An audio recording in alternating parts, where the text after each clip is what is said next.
क्या खाना है आप लोगों ने? क्या खाना है? जर्दा पुलाव खाना है। सुभान, आप बताओ क्या खाना है आज? चलो, अलग अलग सबकी फरमाइशें हैं।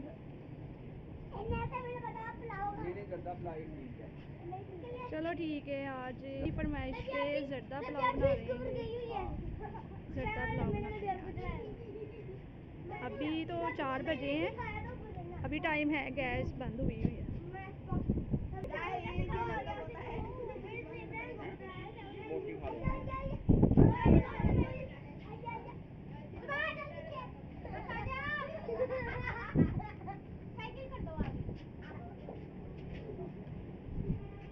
अजान सुभान काफ़ी इंजॉय कर रहे हैं।